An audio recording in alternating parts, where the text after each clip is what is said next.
Les podcasts, l'inclusion. Bienvenue dans T-Learning, le podcast qui accompagne les travailleurs indépendants handicapés, les TIH, dans leur parcours entrepreneurial. Ce podcast est réalisé avec le soutien du préfet des Hauts-de-Seine, de Veolia, de l'AGEFIP et de la Fondation Malakoff Humanis Handicap. Chers entrepreneurs, dans ce module 17 de T-Learning, nous nous intéressons aux différents types d'accompagnement qui existent pour les TIH. À l'issue de ce module, vous aurez des points de repère sur les questions suivantes. Pourquoi se faire accompagner en tant que TIH? Quels sont les points de vigilance à connaître pour réussir votre projet? Et quel type d'accompagnement existe? Nous allons structurer ce module en 3 parties. Premièrement, les enjeux de l'accompagnement. Deuxièmement, les acteurs institutionnels. Enfin, nous présenterons d'autres dispositifs d'accompagnement. Première partie, les enjeux de l'accompagnement. Être accompagné tout au long de votre projet peut vous aider à atteindre plus facilement vos objectifs. Nous vous conseillons d'identifier clairement vos besoins d'accompagnement pour trouver le dispositif le plus adapté. Pourquoi se faire accompagner? Il peut y avoir une dimension sociale. Tout d'abord pour se sentir moins isolé.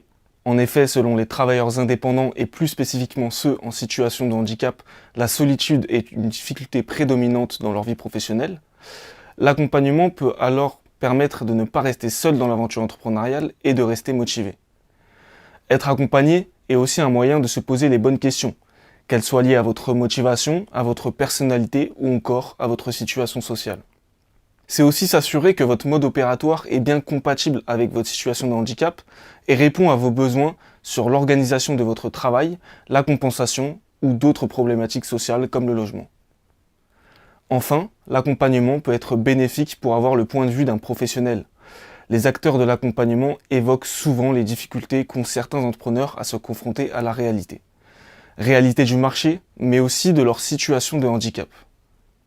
Un accompagnement bienveillant peut vous aider à mieux intégrer votre handicap dans votre projet d'entrepreneur.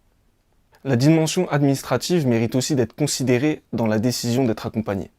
Les démarches pour lancer votre activité en tant que TIH peuvent être complexes, voire décourageantes. En effet, les démarches administratives sont doubles. Il y a celles liées à votre structure et celles liées à votre situation de handicap. Vous pouvez ainsi vous faire accompagner sur divers aspects allant de l'identification de votre droit et de vos besoins jusqu'à l'optimisation de l'aspect administratif de votre activité, que ce soit facturation, déclaration ou autre. La définition de votre projet professionnel peut aussi nécessiter un accompagnement important. Pour le structurer, l'optimiser, identifier ses forces et ses faiblesses, évaluer les risques ou encore profiter de pairs expérimentés pour vous accompagner dans votre prise de décision. Quels sont les points de vigilance à connaître pour réussir votre projet? Avant l'accompagnement, rappelez-vous que c'est une solution qui augmente significativement vos chances de réussite, surtout lors des étapes critiques. La pertinence d'un accompagnement dépend de plusieurs facteurs, comme les sujets prioritaires ou le moment de votre projet. Il n'est pas pertinent d'être tout le temps accompagné sur tous les sujets. Se faire accompagner doit apporter une vraie valeur ajoutée avec un objectif clair et adapté au stade de développement de votre projet. Par ailleurs, chaque parcours d'accompagnement aura ses propres modalités, conditions d'éligibilité, de coûts et de possibilités de prise en charge. Il est important de bien se renseigner en amont. Identifiez vos besoins et contraintes pour être accompagné dans de bonnes conditions. Cela peut passer par des horaires aménagés, des équipements adaptés ou une assistance humaine pour limiter la fatigabilité, la douleur et l'inconfort dans le travail. Pendant l'accompagnement, acceptez les remarques, elles servent à vous aider dans vos questionnements. Mais restez souverain. Les conseils sont les bienvenus, mais écoutez-vous aussi, c'est votre projet. Tout ne sera jamais sécurisé, mais lancez-vous et autorisez-vous à prendre quelques risques. Ayez en tête que l'accompagnement s'inscrit dans la durée, certaines procédures prennent du temps, l'aide à la création par exemple, du business plan à la validation du financement, il peut s'écouler des mois. Ainsi, il est essentiel d'anticiper ses besoins et de se faire accompagner pour prendre conscience des échéances. Pour qu'un accompagnement soit efficace, il demande du temps de travail, un engagement et une implication significative de votre part. Deuxième partie, les acteurs institutionnels de l'accompagnement pour les TIH. Une fois les besoins d'accompagnement définis, il convient de s'interroger sur les acteurs les plus adaptés à votre projet. Si vous souhaitez être accompagné au sujet du handicap dans votre vie professionnelle, vous pouvez vous tourner vers des structures comme Cap Emploi, Pôle Emploi, notamment si vous avez des besoins de compensation. l'AGFIP, qui est le financeur des différentes aides relatives au handicap dans le milieu professionnel, ou encore le dispositif d'emploi accompagné qui propose un accompagnement médico-social et un soutien à l'insertion professionnelle pour les personnes en situation de handicap.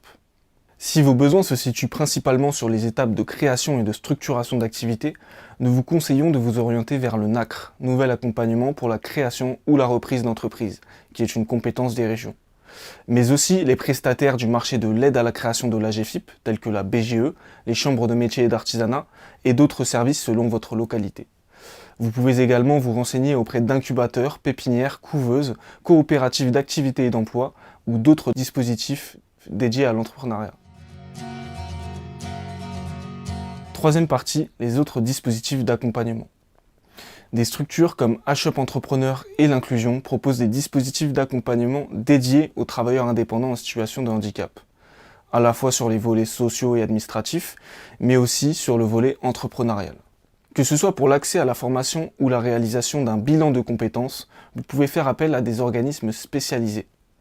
L'accompagnement peut être réalisé par des experts externes, comme un expert comptable par exemple. L'idéal est de vous faire recommander des personnes de confiance ou réputées. Il est important de ne pas se restreindre géographiquement. De nos jours, beaucoup d'accompagnements peuvent se faire à distance. Néanmoins, n'oubliez pas de regarder les spécificités de votre territoire, il peut y avoir une présence plus ou moins forte de structures susceptibles de vous accompagner. Rapprochez-vous de vos collectivités, telles que les mairies ou les régions, qui ont la compétence économique. Enfin, être accompagné, c'est aussi savoir mobiliser son réseau personnel et professionnel. Qu'il s'agisse de vos proches, d'anciens collaborateurs ou de pairs, nous vous conseillons de solliciter votre entourage afin d'être aidé, soutenu et challengé sur votre projet. Les réseaux professionnels et les initiatives comme les clubs d'entrepreneurs peuvent également être des solutions adaptées car ils permettent l'émergence d'une intelligence collective et un partage d'expériences.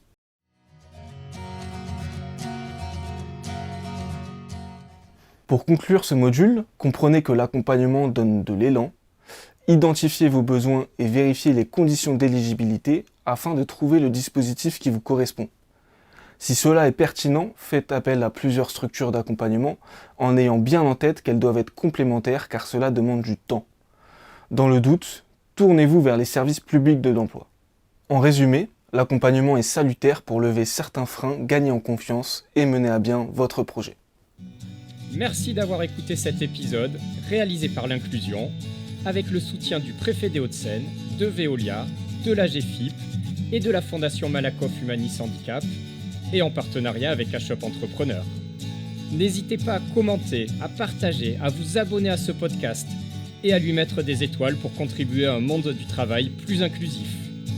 Et pour accéder à l'ensemble du programme de formation, rendez-vous sur tlearning.fr, www.tih-learning.fr.